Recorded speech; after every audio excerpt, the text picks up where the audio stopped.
6월달 한 달 사람이 죽으면 왜 돌아가셨다고 할까요? 라는 주제로 전도하면서 사람이 산다는 것이 무엇일까라고 하는 것을 묵상했었습니다. 죽음이라는 주제는 사람들이 꺼려하고 외면하는 주제입니다. 살기도 힘든데 뭐 죽음까지 생각이 하나? 그때 가서 보지. 이런 생각을 하는 것입니다. 저는 죽음이라는 주제를 풀어가기 위해서 죽음은 살고 싶은 욕망이다. 그런 생각이 들었습니다. 죽고 싶다고 말하는 사람은 반대로 살고 싶다는 자기 마음의 진실한 표현이라고 할 수가 있습니다. 잘 살고 싶은데 안 되니까 죽고 싶다는 거예요. 그리고 자살이라고 하는 단어를 거꾸로 뒤져보면 뭐가 돼요?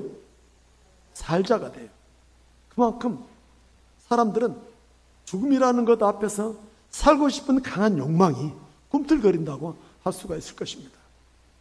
그런데 사람들은 살려고만 할 뿐 인생의 종착점인 죽음에 대해서는 외면합니다. 죽음을 외면한다고 해서 누군들 피할 수가 있겠습니까? 아무도 피하지 못하는 것이지요. 체념하면서 그때 가서 알아서 되겠지 하는 식으로 살아간다면 그건 자신의 인생에 대하여 너무나 무책임한 것입니다. 우리는 이 땅에 태어났으면 죽을 때까지가 내 인생인 것입니다. 그러므로 인생에 마치는 죽음이 우리에게는 가장 소중한 순간인 것입니다. 왜 소중할까? 한평생 열심히 살았던 삶에 대한 보상이 그때 이루어지기 때문입니다. 하루를 살아도 잠들기 전 내가 어떻게 살았나 생각해 보는 것처럼 일주일 살아도 한 달을 살아도 1년을 살아도 그냥 지나칠 수 없는 것은 내 삶의 결과가 있기 때문인 것입니다. 꽃도 나무도 피고 지고 없어지는 것이 아니라 씨가 있고 열매를 맺는 것처럼 우리 인생들도 삶의 끄트머리에 열매가 있기 때문에 죽음이 소중한 것입니다. 사도 바울이 싸운 이 선하고 고상한 싸움을 어떻게 살았을까? 고린도전서 15장 32절에 보면 내가 사람의 방법으로 에베소에서 맹수와 더불어 싸웠다면 내게 무슨 유익이 있으리요? 이 말씀이 있어요. 사람과 더불어 싸웠는데 맹수와 싸웠다는 표현을 하는 거예요. 즉 에베소에서 싸웠다는 거예요. 에베소는 무슨 싸움을 했을까? 에베소는 신들의 도시입니다. 거대한 신들이 세워지고 에베소 사람들은 조상적부터 신을 섬기는 그런 도시였습니다. 그런 곳에서 사도 바울이 여러분이 섬기는 신은 우상이요 아무런 능력도 없고 여러분을 구원할 수도 없는 신입니다. 이렇게 전도했을 것입니다. 그러자 그 신을 섬기던 사람들이 결코 좋아할 리는 없죠. 바울을 핍박했습니다. 바울에게 맹수처럼 달려들어 싸웠던 것입니다. 그러나 바울은 그 사람들과 사람의 방법으로 싸우지 않았다는 거예요. 맹수처럼 싸우려고 달려드는 그들에게서 사도 바울은 승리했다는 것입니다. 어떻게 사람의 방법으로 아닌 하나님의 방법으로 선한 싸움을 싸웠을까? 고린도전서 15장 31절 말씀 보면은 형제들아 내가 그리스도 예수 우리 주 안에서 내가 가진 바 너희에 대한 나의 자랑을 두고 단언하노니 나는 날마다 죽노라. 덤벼들고 싸우려고 덤벼들고 사납게 굴고 덤벼들고 험악한 얼굴로 달려드는 그런 사람들 향하여 죽었다 생각하고 순종했다는 것입니다. 그게 선한 싸움이라는 거예요. 이처럼 바울은 에베소에서의 맹수들과 만날 때 날마다 죽었다는 것입니다. 자기가 죽었더니 주님이 대신 싸워주더라는 거예요. 주님이 이기게 하시고 주님이 마침내 승리하게 하시더라는 거예요. 나는 그냥 죽기만 했는데 나는 양보하고 겸손하고 순종하고 예하면서 바보처럼 살았는데 주님이 나를 이기게 해주셨다는 거예요. 선한 싸움은 주님이 주실 힘으로 싸우는 싸움입니다. 선한 싸움은 우리 주님이 대신 싸워주는 싸움입니다. 그래서 선한 싸움은 주님이 승리하도록 도와주시는 것입니다. 세상 사람들은 악한 싸움을 하려고 합니다. 조그만 마음 상하고 기분 나쁘면 사납게 덤벼들려고 합니다. 그러나 우리 성도들에게는 주님이 선한 싸움을 싸우도록 도와줄 줄 믿습니다. 세상 사람들은 선한 싸움은 바보 같고 시시하다고 생각합니다. 맨날 주여 주여만 하고 기도만 하고 맨날 참고 또 참고 기다립니다. 그래서 선한 싸움은 지쳐갑니다. 그래서 사람들은 선한 싸움을 싫어하면서 한바탕 그냥 확 해버리려고 하는 것입니다. 그러나 그런 싸움에는 주님이 함께하지 않습니다. 말씀에 순종하여 선한 싸움을 싸우기 때문에 그 싸움을 주님이 우리를 위하여 대신 싸워줄 줄 믿습니다. 그래서 선한 싸움은 내가 하는 것 같지만 실상은 주님이 대신 싸워주는 싸움인 것입니다. 바보처럼 엎드려 기도만 하고 있는 것 같지만 그 시간이 바로 주님이 역사하는 시간이 될 줄 믿습니다. 그러므로 선한 싸움은 주님이 응원하시는 싸움입니다. 고난도 고통도 인내하면서 참고 견딜 때에 주님이 우리 마음 곁에서 그래 잘한다 더 참고 더 견디며 이겨내라, 내가 너를 도와주리라 하실 것입니다. 애매하게 모함을 당할 때도 참고 기다리는 모습을 보시면서 그래 잘한다 응원하시는 거예요. 거짓말로 비방을 받을 때도 묵묵히 기다리는 모습을 보면서 주님이 그래 나도 그렇게 거짓말로 모함을 당했다 하시면서 우리를 응원할 줄 믿습니다. 죽을 것 같은 두려움과 절망에 다칠지라도 사랑하는 내 딸아, 사랑하는 내 아들아, 내 종아 하면서 주님이 우리를 응원해 줄 줄 믿습니다.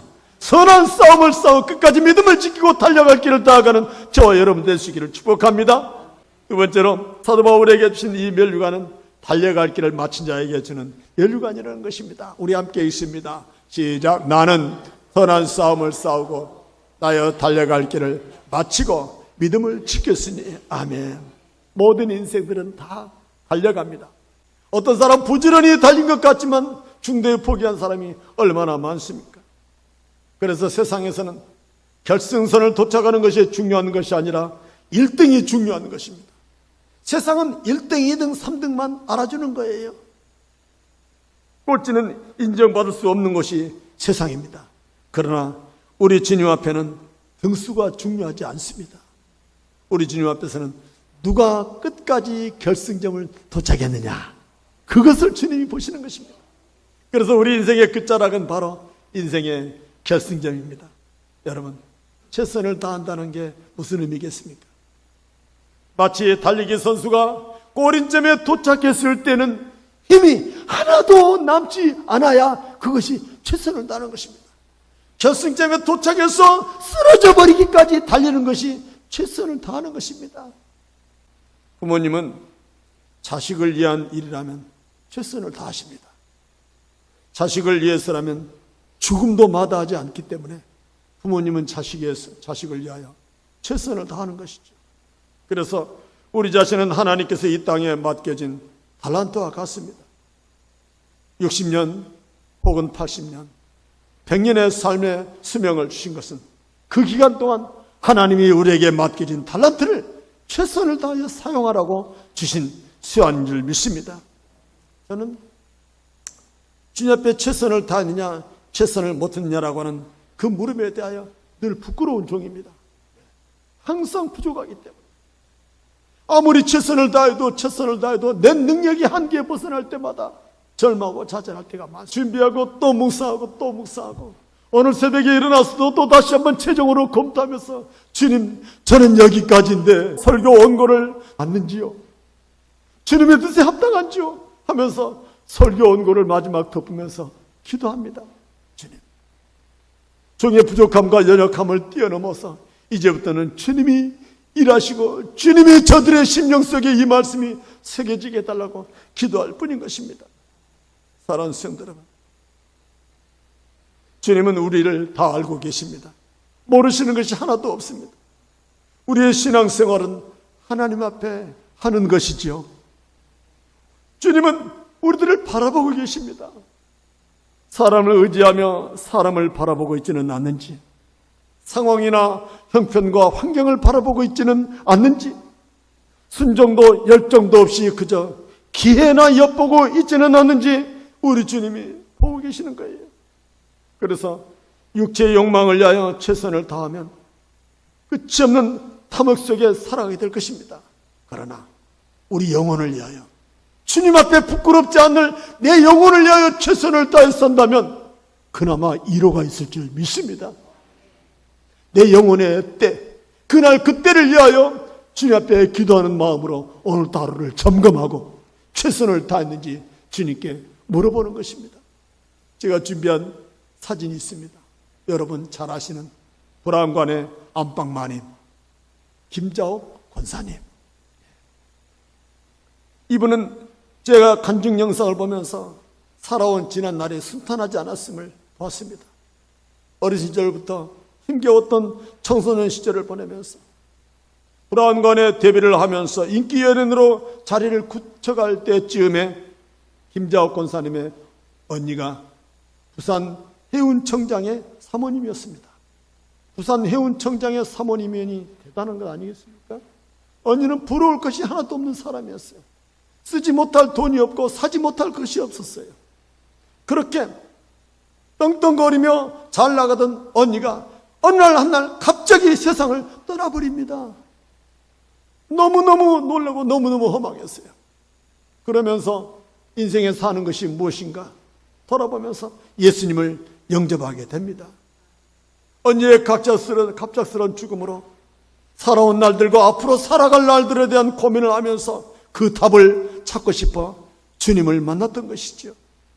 김자옥 권사님은 사랑의 교회 성가대 찬양대를 섬기면서 한 번도 주일을 빠져본 적이 없다고.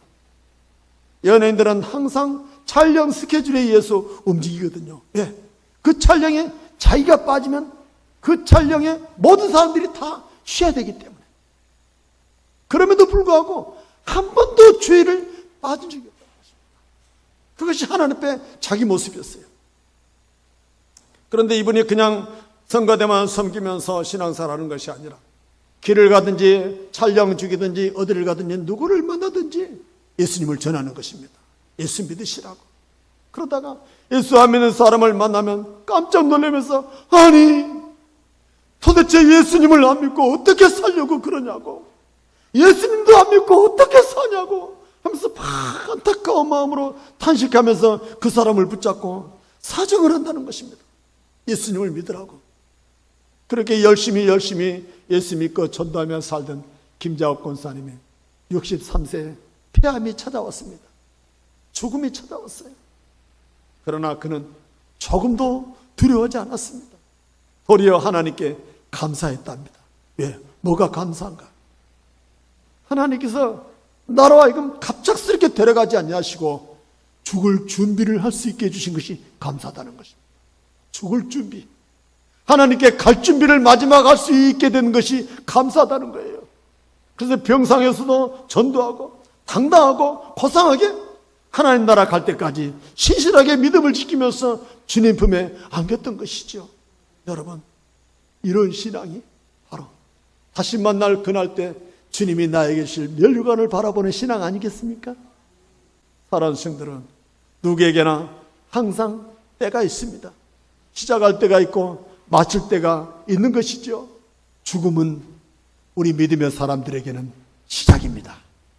또 다른 시작입니다. 또 다른 출발입니다. 영광스러움의 출발입니다. 우리가 죽음 이후에 변화되어질 그 모습에 대하여 고린도전서 15장에서는 우리의 모습을 여러 가지로 말하고 있습니다. 고린도전서 15장 4절 말씀에 하늘에 속한 형체도 있고 땅에 속한 형체도 있으며 하늘에 속할 영광이 있고 땅에 속할 영광이 따로 있다고 말씀하고 있습니다.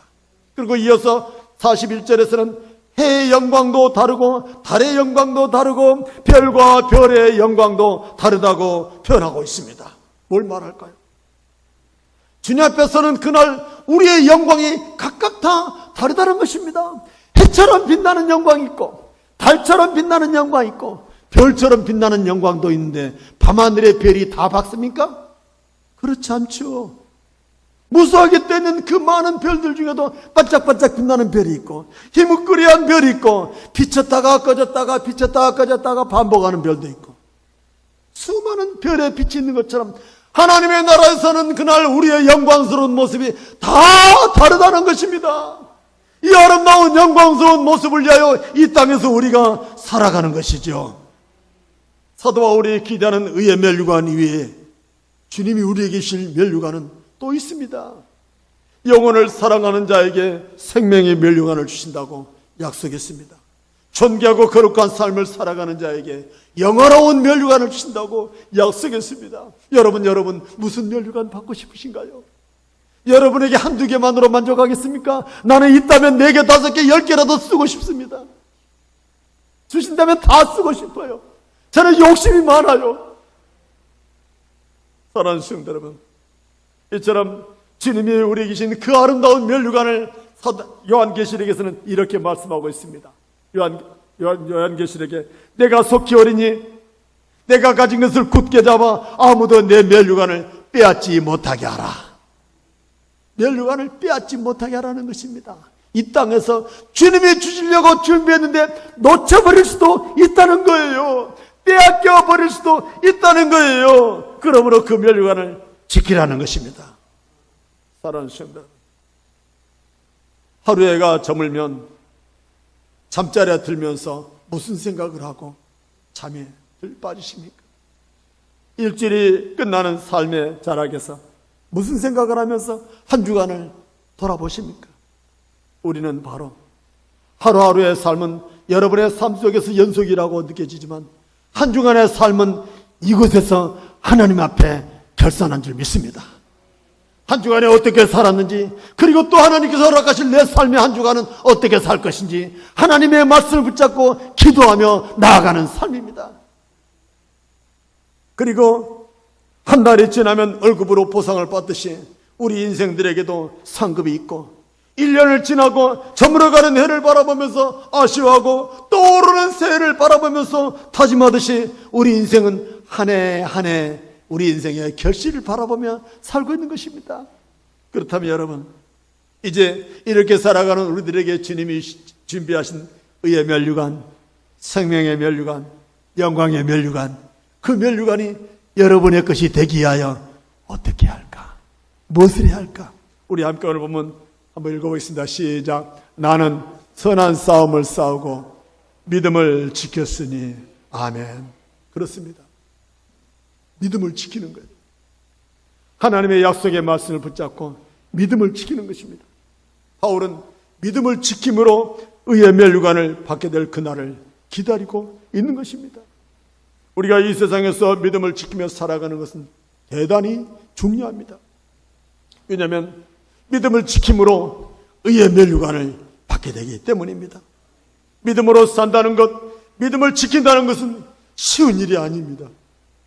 예수님께서 제자들에게 마지막 날에 믿음이 있는 자를 보겠느냐라고 말씀하신 것처럼 믿음을 지키기가 쉽지 않아요. 왜냐하면 우리는 늘 갈대처럼 흔들리기 때문에, 삶의 상황에 따라서 형편에 따라서 이럴까 저럴까 절망했다 좌절했다, 기뻐하며 찬송하며 즐거워했다가 또 낙심했다가 좌로나 우로나 치우치면서 살아가는 그런 우리들이 믿음을 지키기가 이렇게 어렵다는 것이죠. 그러나 여러분, 이 땅의 모든 사람들의 믿음을 지키기가 힘들고 우리 또한 믿음을 지키기 힘들지라도 하나님의 약속의 말씀을 지키고 약속의 말씀을 믿으면서 믿음으로 승리할 수 있기를 축복합니다. 요한일서 5장 4절 말씀에는 죄송합니다. 무릇 하나님께로부터 난 자마다 세상을 이기느니라. 세상을 이기는 승리는 이것이니 우리의 믿음이니라. 우리 주님이 세상을 이미 이겨버리셨고 그 주님을 따라가는 우리들은 당연히 승리하는 믿음을 갖게 될 거라는 것입니다. 주님이 우리를 하여금 믿음으로 이기도록 도와주신다는 것입니다. 절망과 고통에서 이기도록 도와주신다는 거예요. 그래서 주님을 붙잡고 선한 싸움을 싸워가면서 마침내 달려갈 길을 마치는 그날에 주님이 우리에게 의의 면류관을 줄 줄 믿습니다. 누구나 인생의 끝이 있습니다. 그 끝을 잘 아는 사람은 자신의 인생을 준비하며 살게 될 것입니다.